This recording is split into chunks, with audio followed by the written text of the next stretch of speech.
imagine a pyramid of income. You've got about 43 million odd South Africans right now. Of those 43 million South Africans, about 70% live in households earning less than 10,000 Rand a month, so less than $500-600 a month. It's a very stressed part of the economy. This is where the 43% unemployment comes from. About 55% of those 30 million adults rely completely on social grants from the government to put food on the table. Our job is to try and understand consumer behavior. There's a lot of, you can find out what in many ways. Finding out why is the question that always fascinates me. My favorite loyalty moment in my life is a bar up the road that is it's my local sort of pub that I do a lot of meetings at, business meetings, of course. And every time they put a new beer on a draft, when I walk in, they'll give me a draft and go, hey, what do you think of it?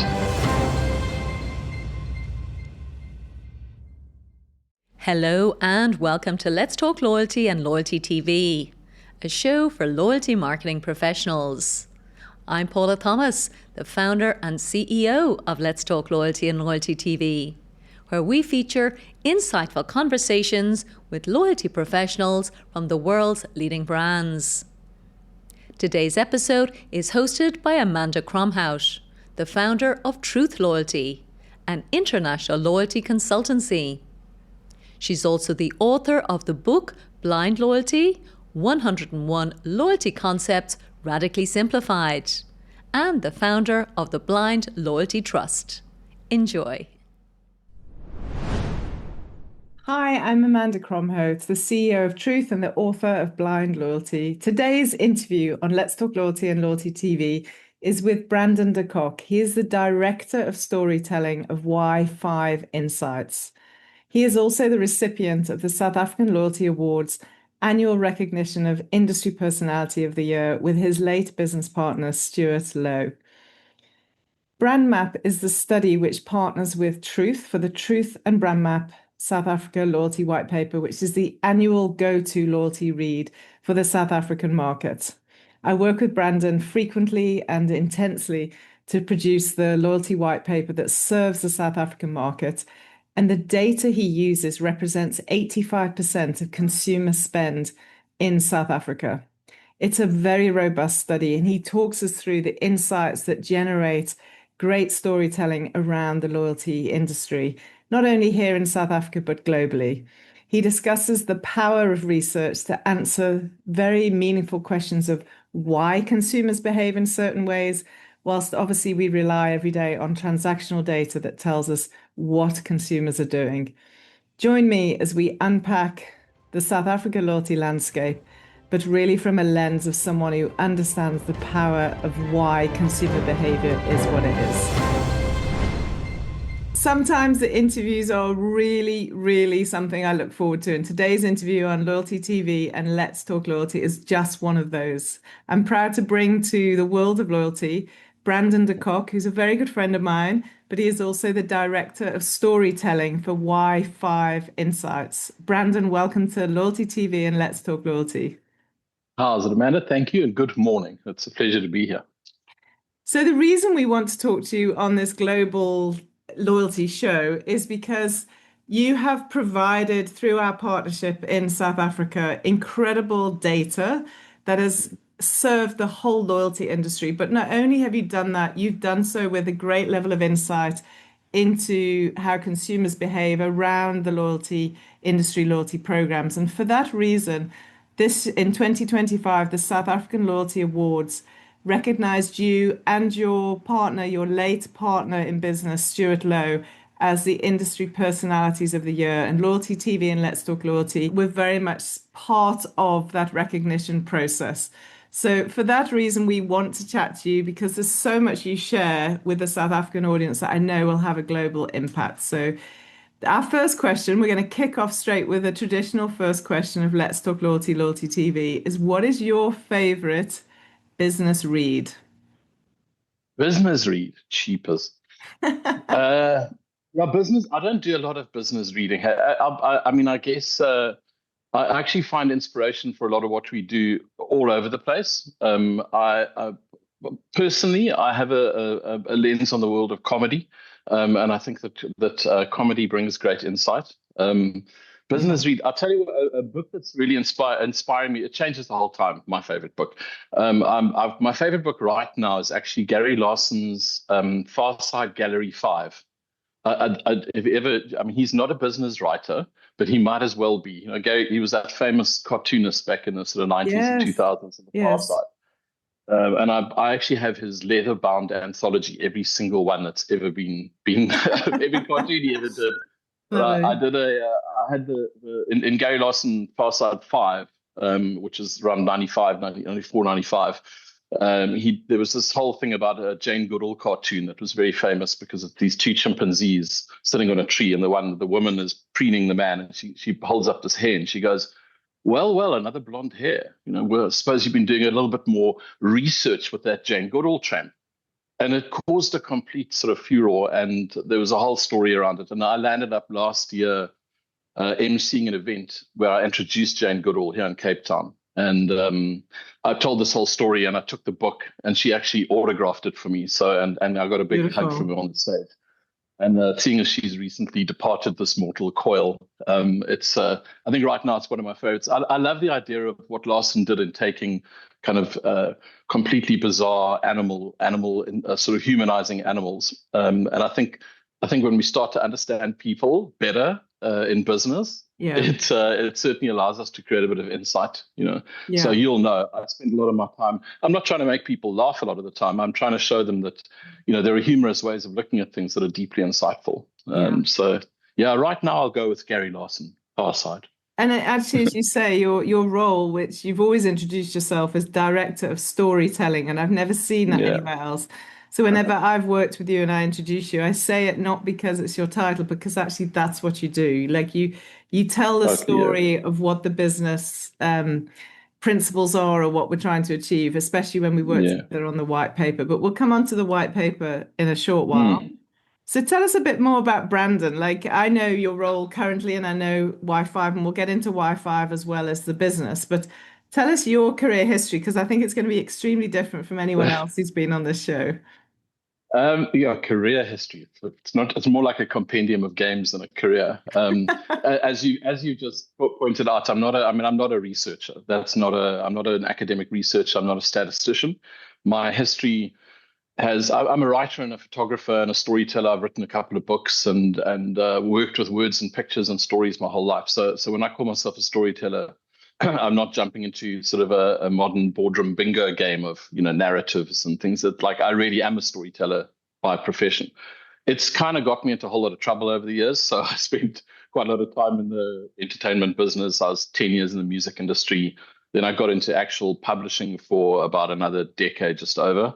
And then for the last 10 years, I've been involved in research. And really, it's a bit like that famous Brené Brown quote, you know, the stories are just data with a soul. And I firmly believe that. You know, I'm much more interested in the story behind the numbers than the numbers themselves. You know, I don't think I've added 2 decimal or any decimal points to any figures for 10 years. You know, the number's the number.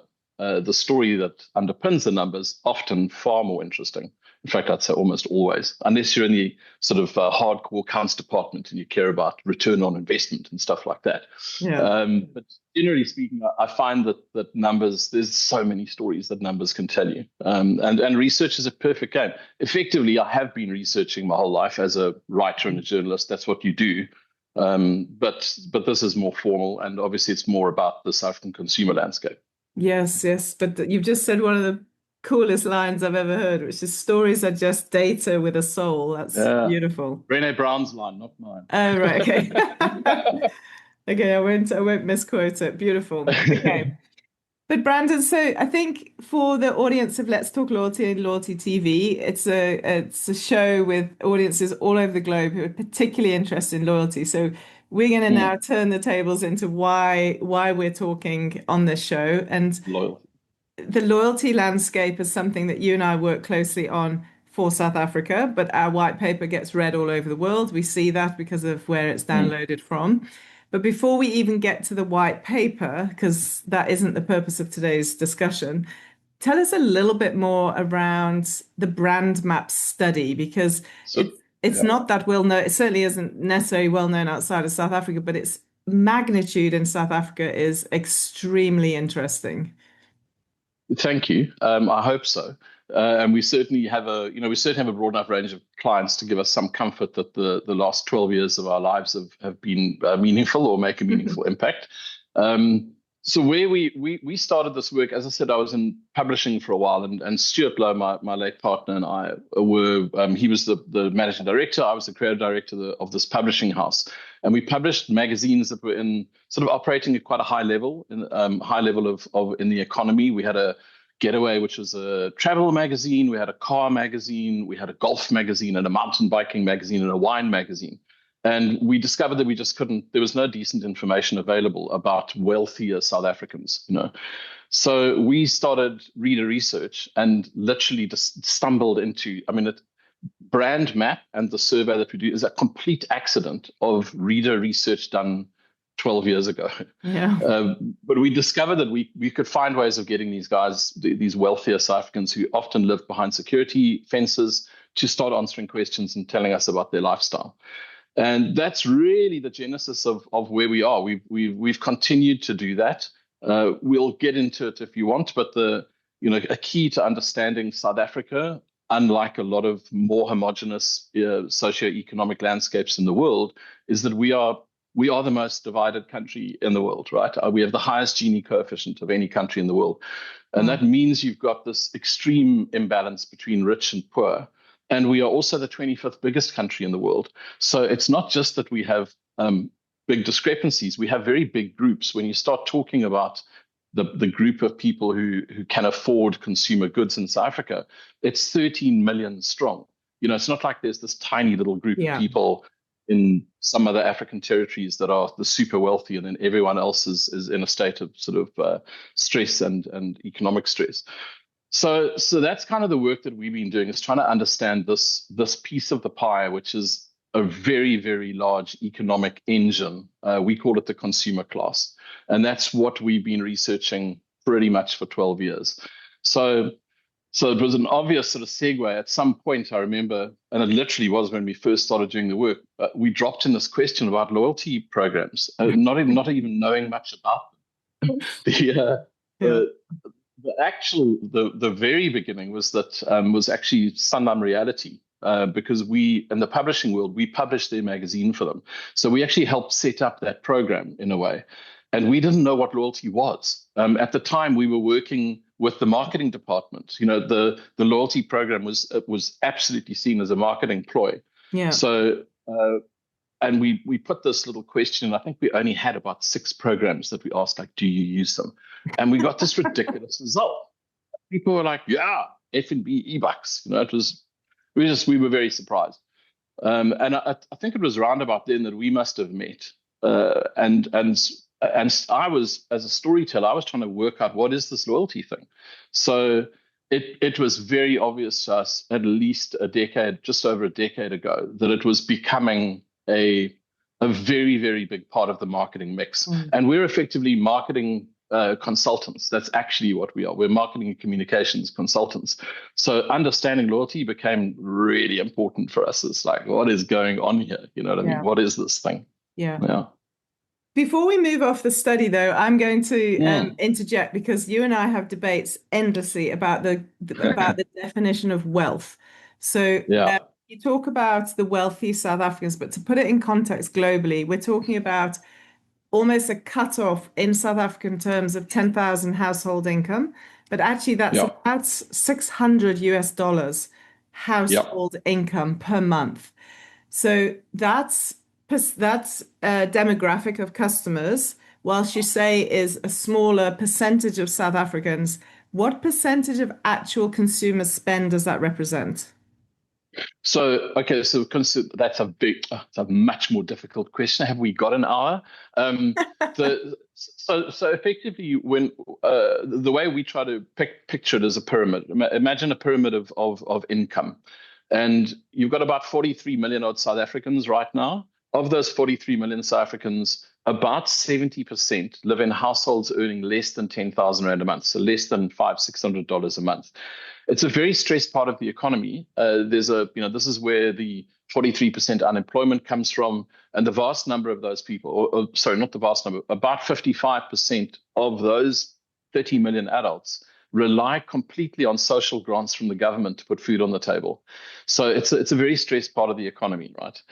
Then you hit this line that we call the beginning of the consumer class, which is roughly 10,000 Rand a month. It's an important point because you don't pay personal tax in South Africa if you earn less than 100,000 Rand a year. So effectively, it's the bottom of the personal tax sort of bracket.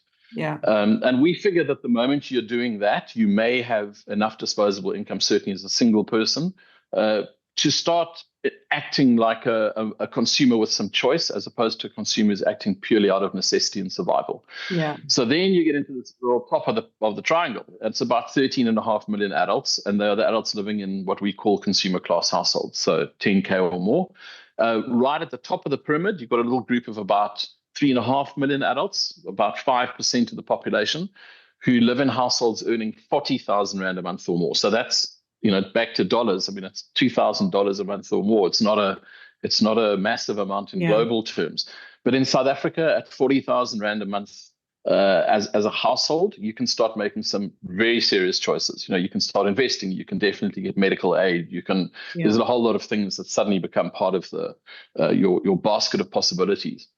So that's kind of what the landscape looks like. There's a lot of information about the bottom half. Yeah. But it really is a survival group, and that's the way I try to describe it. I mean, and that's the great challenge that we face as a country is how can the 30% at the top keep pulling up and creating opportunities for the 70% at the bottom. So when you talk about total consumer spend on an income level, that top 30% of the triangle is pulling in about 85% of all formal market income. So that's 85% of spend. Yeah, that's the critical thing here is your study is studying 85% of consumer spend. And the reason I define that is not because you and I banter about it a lot, is because I think in non-South African terms, the rest of the world, if you say wealthy, you're thinking about someone driving around in a Porsche and living in a penthouse, whereas we're talking about someone who can literally start paying tax. Yeah, exactly. That's why I wanted to clarify that so the audience understands. So the BrandMapp study is obviously it's got enormous credibility in the market. It's in your 12th year, did you say? So our partnership in terms of the Truth and BrandMapp loyalty white paper, we're going into our 10th year in 2026. Which is very exciting. And I know you're releasing the data to us fairly soon for us to work that through for the South African market. So you've touched on why you started asking questions about loyalty. Tell me a little bit more about the partnership, what it does for South Africa. I know what it does from a Truth point of view, but I'm interested from your point of view. Why do you continue doing this partnership to create the annual loyalty white paper in South Africa? You mean apart from the fact that we just like each other as companies and as people? Yeah.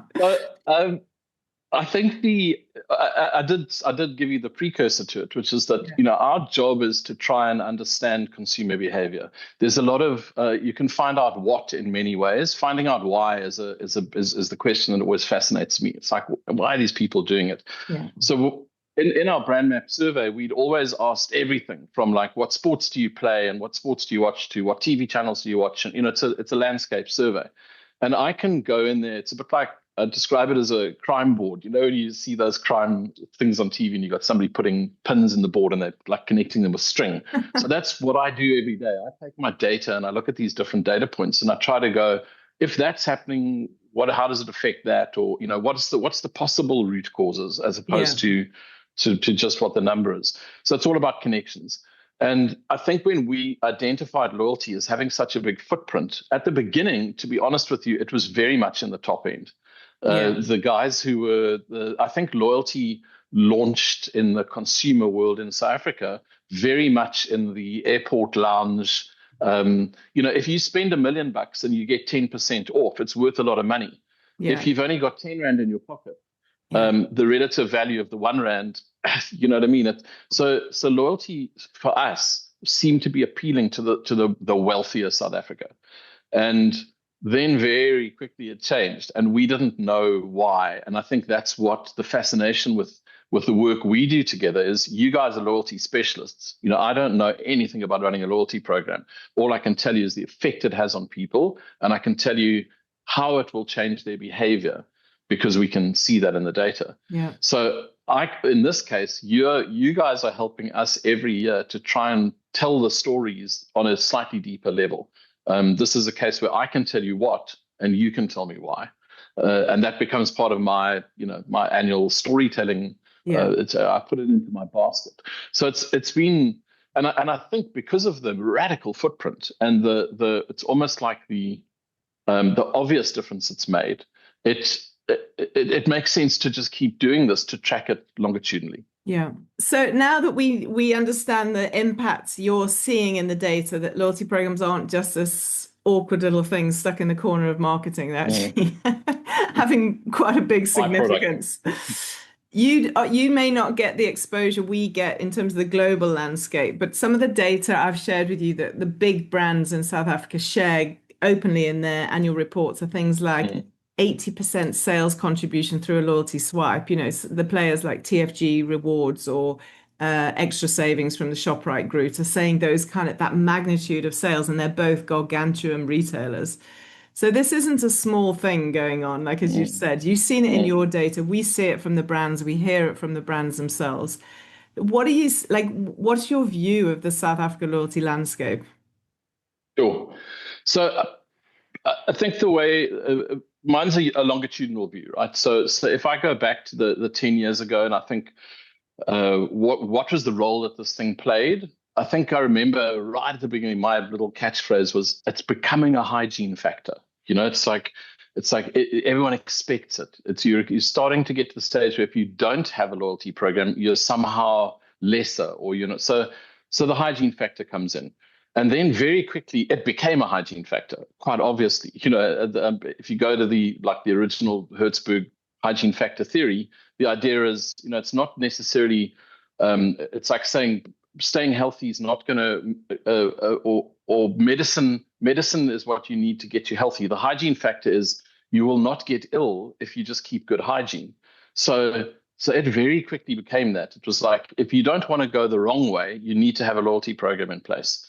And we slowly started to see this thing building sort of up and down in that pyramid and sideways. And it wasn't just wealthy people getting airport lounge access anymore. Suddenly it was people buying their groceries, getting a couple of rand per shop. And at the end of the month, maybe you'd have 30 or 40 rand. And as we've discussed, there are a lot of people in South Africa for whom, 30 bucks, you can buy a tin of Pilshards, a 400-gram tin of Pilshards for 26.75 rand, and that'll feed a family of 4 for a day in completely good nutritional way. So 30 rand it's quite a lot of money for some people. For other people, it's a drop in the ocean. Yeah. So we saw the whole thing just expanding and developing and actually really embracing all parts of that pyramid, which I think was the real peak of it. And now I think what's interesting is I feel like we're in a sort of a post-hygiene world. And that's why what's going on right now is super fascinating for me, because if you look back at something like the loyalty conference that you did this year and some of the ideas that are coming out, it's almost like now that everyone's using loyalty, and really a lot of people are using loyalty, as you said, these things have got 80% footprints in the total South African society. What happens next, to me, is a really, really interesting question, because we're quite good at innovation in South Africa. We always have been, out of necessity and out of just an interesting shape and size to the market, as we've discussed. But I think we are at a bit of an evolutionary stage. I think we've been through all of that hygiene-y stuff, and now we're like, what next? Because we've kind of maxed out. Now we've got everyone in South Africa is now expecting to save money by being part of a loyalty program. I've never been convinced that should be the absolute driver, but And what's fascinating, the conversations I have with the top senior teams who run these loyalty programs. So let's take two professionals I've spoken to frequently. So whether it's the head of eBucks, so Peter Woodhatch, or head of Clicks Club Card, or the CMO of Clicks, Milani Van Roy, Dr. Milani Van Roy. Both of them have given really clear examples of how their currency is being used as a survival mechanism as well. So as you say, the drop down from wealthy to survival, so Milani can see in the data that previously Clicks Club Card cashback was used for treats like maybe a lipstick or a scent, a perfume or some chocolates. Now it's been used for basics like toilet roll or soap. And Peter Woodhatch has described how we can, and both of them have been on the Let's Talk Loyalty TV show and shared these stories. Talks about how they can see in the data how quickly the eBucks are redeemed every month, and they're being used on essentials like essentials, and whether it's for paying for electricity or it's just there as a survival mechanism for so many. And so for myself, I'll use, say, my eBucks on Takealot, and it's such a treat to be able to like buy X, Y, Z and then not even put my credit card in. It just feels like the biggest win ever. That real psychological dopamine hit. So whether you're on the breadline or slightly above it or way above it, it's got this enormous impact, and we're seeing it, and you're seeing it in the data. And so I also think and I don't know how this relates to sort of behavior in other territories, but for me, there's always been this really interesting difference between, or the intention, or like it's the intentionality behind using loyalty, right? So it definitely started and remains in the top end of the market, where there's this quite cool idea that you're being rewarded for something that you have to blooming do anyway. You know what I mean? It's one of the reasons why I think the fuel programs have been so incredibly successful in South Africa, because you can't drive a car without putting petrol in it, right? So when you go and buy petrol at a petrol station or a gas station, you're doing something that you have to do. You have to do it to drive your car, and I get rewarded for that, whether it's in points or So the idea of being rewarded for behavior that you have to do anyway, I think was very much a big launching pad, and it continues to have an impact. Yeah. But that's really that's kind of at the top of the triangle. At the bottom, you've got more this idea of how can loyalty still be used to shift consumer behavior, and that's more about. That's not necessarily rewarding me for it's rewarding me for a choice that I make. In other words, it's rewarding me for going to this retailer, not that retailer. And that's more along the lines you're talking about, where there's a huge number of people in South Africa who are going to benefit from those savings that you only get if you've got the card. Even if it's a couple of bucks here and there, there are people in South Africa who, as I said, who can really benefit from that. If you can walk out of a place saving enough money for 2 meals for the week, and we're not talking about thousands of dollars here. We're talking about $30. So it's constantly shifted, and I think that's very much where it is right now. I think there are a lot of people in South Africa who definitely rely on or see it as a really meaningful way of saving a little bit of money. Yeah, absolutely, without question. I mean, over the years, so as you say, it's a longitudinal study, which I also find utterly fascinating. And it is wonderful now, going into our 10th year of the white paper, to have that history. So over the years, we've seen a change in, obviously, consumer behavior, obviously. And you and I talk about the term loyalty promiscuity. So talk me through your views of that. Like we've seen the active usage of number of programs explode from 3 to 10 over the last however many years. So it's like 10 years, I think. So I think it's exactly that. I think at the beginning it was about 3, and it was probably only about 30% of the population, and now you've got 60% of the population using an average of between 7 and 10 programs. So promiscuity, obviously it's a term that I throw out just to be a little bit obnoxious, or just to get people in the room to start listening. But we do have I think the loyalty promiscuity is a direct result of a much broader consumer promiscuity. So one of the things that defines South Africa is that we're still a very mall-orientated retail environment. The idea of the corner shop in South Africa, it's disappeared pretty quickly, or it's not. Even if it hasn't disappeared, it's been swamped by mall culture. I think we still last year. I think we built almost 750,000 more square meters of malls, and they continue to pop up all over the place. If you Google new mall in South Africa, just have a look and see what the results that come up. It's insane. So one of the things that means is that even for your lower end consumer, the variety of choice is extreme. You never just get one anchor retail client in a mall. There's always two. So we live in an environment where even lower down in the income bands, there's actually quite a high level of a degree of consumer choice. And I think that is the loyalty is tying into that. That you walk into any mall and you've got 5 different clothing stores that are all pretty similar, and you can use those loyalty programs to save quite a lot of money depending on where you shop. So it's directly related, I think, to the general level of consumer promiscuity. I mean, we're a multi-bank society. If you go through the average South African in that consumer class is a client of at least 2 different banks. The higher up you go, the more you get. So even within banking and loyalty in the banking environment, you'll have people who are members. They've got 2 different bank accounts with 2 different banks. They've got 2 different loyalty programs associated with them. So they're going to be making lots of choices, especially when it comes to high spend items, and you're getting really good rewards back on that, or literally cash back on your credit card. You'll decide where to go. I had a mate who bought an Aston. I have some fairly wealthy friends, proper wealthy friends in American terms. And I got a mate who bought an Aston Martin on a credit card based on the air miles that it would deliver. That's an extreme version, obviously. But I think that consumer promiscuity in South Africa, it's certainly, I think that's a global thing. I think that as a world, we've all just become more promiscuous as consumers, and especially in an online retail environment. You can get pretty much whatever you want, whenever you want it, delivered to your door. And if you go into a mall, you've got thousands of shops to choose from.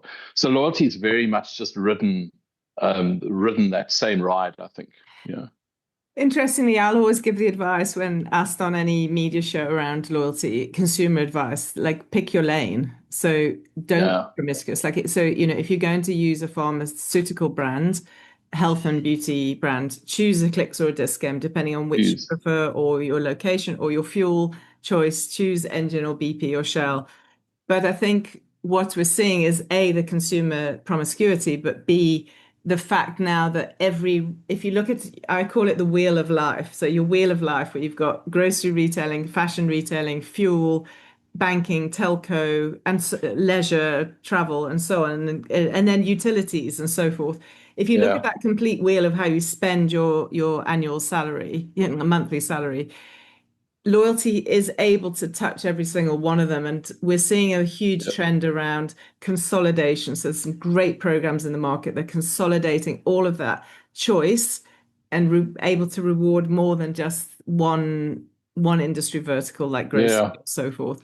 So I think consumers need to be savvy, though. Like you mentioned banking and like multi-banked, which I think is quite unusual for transactional banking, particularly. So South Africans are more multi-banked, I think, than you see elsewhere in the world. But you actually can't extract, and that I do know, you can't extract maximum loyalty benefits if you're playing in both banks. You really can't. Like to get the real top end results, you've got to pick your lane, so to speak. So I think, and this is anecdotal as opposed to necessarily data-driven, but what our experience in a more kind of qualitative environment of just asking a lot of questions, I think when you get very high up, like in the top, so higher and higher up in the triangle, and the extra 150 Rand in bank fees doesn't really matter that much, you'll find very specific behavior associated with things like that. So it's like, I've spoken to people who literally opened a bank account to get access to a specific airport lounge. Yeah. Like, there are 2 different lounges, and their normal bank got them into the one, but they actually prefer the other lounge, right? I'm probably guilty of that. Well, there you go. So if it's only costing you $150 a month, realistically, and you fly a lot, and you know that you can get into the lounge you want, it makes sense. Yeah. So I think that's what accounts for it, and it's why that question that we ask every year, like which of them is your favorite or which is the most important program to you, becomes a really important metric for us. That as you get at the bottom end of the market, the retail save a bit of money, super important. As you get higher up, it's very, very specific, often travel-related benefits that people are looking for. Yeah. I think there's something in there. I think Definitely. that's the behavior we're seeing. Yeah. For sure, definitely. Well, you've spoken in the past, and you actually spoke about it at our conference, and it was fascinating around the danger of looking at pure transactional data to make business decisions. Yeah. This was actually a highlight of your keynote you gave the audience, because I remember everyone applauded you going, yes, that's right. Can you share that with us, please? Because it's so real. So I think it's we live in it's a data tsunami at the moment. The data is unbelievable, right? The one big retailer was talking about collecting 5,900 consumer data points a second. That's what's going on in South Africa. So that's what these really, especially the big grocery retailer programs, And I think the example my joke is always, you've got to be careful about looking at numbers, and the joke is Marmite, right? So if you just looked at the numbers and you looked at what happened during COVID, you'll see that for some reason people just started hating Marmite. Marmite, for those on who watching who don't know, it's this British, it's a spread. It's a yeast-based spread that you put on bread, and some people love it and some people hate it. I'm a hater. You're a hater. Oh, I'm a lover. So if you looked at the numbers, you'd go like, what happened to Marmite in COVID? Well, it's just South Africa lost its appetite for Marmite. They literally went from hero to zero. But Marmite is a byproduct of the beer industry, and it was one of the product casualties of COVID because not enough beer was being brewed in the UK because the pubs had all shut down. It meant that there was no product, there was no raw product to make Marmite. The supply company Marmite. Yeah. Now, you don't have to ask too many questions to find out that that's the reason why sales dropped in South Africa. But if you don't apply a sort of a lens of rationality or a slightly more analytical lens on things, the raw sales transactional data, that's an ad absurdum argument that I just used, right? I mean, it's an extreme version. But think about it even on a more simple version would be, there must be an enormous number of women out there, according to transactional data, who are using men's deodorant. You know what I mean? Because if they're doing the shopping and vice versa, there are probably a lot of men out there who use an enormous amount of female sanitary goods. It's like, what's going on? Well, you need to apply a lens of rationality. Yeah. And I just think that sometimes there are things you can get very lost in transactional data and miss crucial things, miss crucial consumer attitudes and perceptions. The convenience thing comes to mind. It's like if all you're lost in is, well, this is what's happening there, and you never bother to go, yeah, but is there something wrong in that system? Yeah. So that's the danger, I think, of. I'm not saying transactional data is not brilliant and amazing, and certainly from a logistical perspective, it's how extraordinary must it be as somebody who produces products in a big retailer to know the moment when you run out of stock on a shelf. It's like, wow, what an incredible system to have set up, and it's going to service the consumer at the end of the day as well, because if they're looking for those products, it means you can put them back on shelf more quickly. So the transactional data and these programs and everything that results is absolutely amazing. But it does tend to tell you what, and we are very, very obsessed with trying to find out why. And the transactional data, you got to be super, super smart to work out the why from transactional data. Yeah. If you only have one product available on shelf, it'll just show that it's the best-selling product. Yeah. Like, well, that's not telling. You know what I mean? Yeah. So yeah, you just got to put it in perspective. I've said for years, actually, since I've been in this industry, that transactional data alone, you've got to supplement it with the why. And typically research can really, whether it's immediate digital research or whether it's longitudinal research, or it can really just supplement the what to give you the whole Absolutely. story. Absolutely. One of our favorite debates, and I'm coming to a close on our interview, but let's not leave out our favorite debate. In the white paper, you track data that talks about consumers who want that instant reward versus build points for a future reward. Yeah. Are they looking back or are they looking forward in terms of their gratification, so to speak? The data shows that 38% of South Africans want the instant reward and 36% want to build. So there's not a vast difference, and 26% like to do both, which is always the bit that's difficult for brands to deal with, because typically the same consumer wants to do both. So give us your views on that, because I know you have a very strong view on it. Well, so it's a very strong view. It's a strong human view. In the same way that the world is full of introverts and extroverts, and you don't know which one you're dealing with or which one you are half the time, and then you get introvert extroverts and extrovert introverts, right? So it's the same model. You've got people on either end, and then you've got people in the middle, and the answer is you just have to be sensitive to the needs of those people and understand that the way you treat them is very, very different. So when we first started trying to unpack this, and I'm glad you remember the numbers exactly, because I actually thought that they would be more discrete. I thought it would be more than 35 in the I want to be rewarded versus instantly versus I want to build. But it isn't. It's this even kind of playing field. And it means that you've got to do everything. Unfortunately, you've got to prioritize both. That's my strong view. Yeah. So the way again, one of the sort of long time stories I've told about it is the problem with trying to predict that behavior is it's unpredictable. It's exactly like the introvert extrovert thing. You can get two people. I always say my partner and I were the greatest example. When we went shopping for tomatoes, Stu didn't really care about tomatoes. He would just get in his car and go and buy tomatoes. Then you look at me. We looked similar. We lived similar lifestyles. But I'll drive into the market to go and get my heirloom tomatoes because I really care about tomatoes. So two people who look almost identical, who've got the same profile on your loyalty program, there's no difference there. They've got the same level of income, the same blah, blah, blah.